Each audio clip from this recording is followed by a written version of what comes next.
suis Arthur Harley, je suis fondateur d'une enseigne qui s'appelle Duck Me, qui est un concept de restauration qui propose des produits exclusivement fabriqués à base de canard gras du sud-ouest.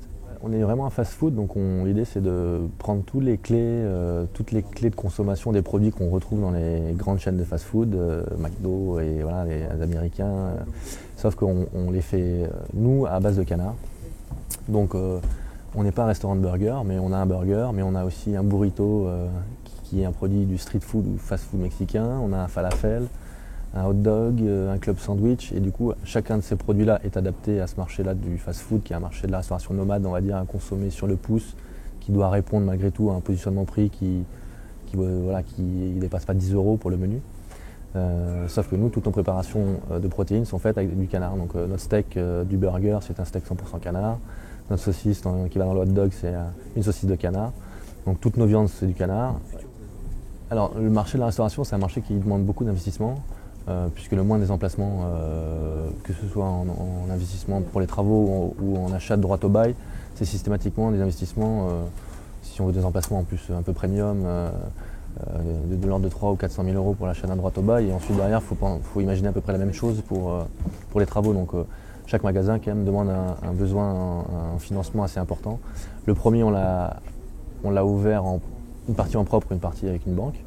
Et on a eu la chance en fait d'avoir un business angel qui nous a suivis, sans qui le projet tout simplement n'aurait pas pu exister, puisqu'on avait un besoin de l'ordre de 550 000 €. Et cette personne-là a apporté donc il est rentré dans le capital, mais a fait une contribution du coup assez importante, ce qui nous a permis derrière de rassurer les banques et de pouvoir lever le reste. Enfin, du moins on a été voir la banque pour le reste.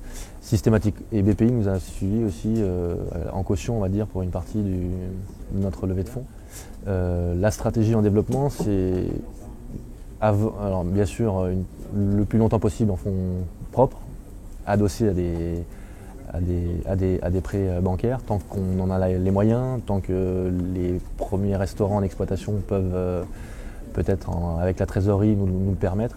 Et ça a ses limites, puisqu'on sait très bien quand même que c'est des investissements, des besoins d'investissement qui sont forts. Donc on sait qu'on devrait a priori avoir besoin de faire une levée de fonds d'ici 1 an ou 2. 3 restaurants, ça reste assez accessible. À partir d'un moment, si on veut accélérer la cadence de développement, on va être obligé de faire une levée de fonds auprès de capitaux, de boîtes d'investissement, capital risqueur.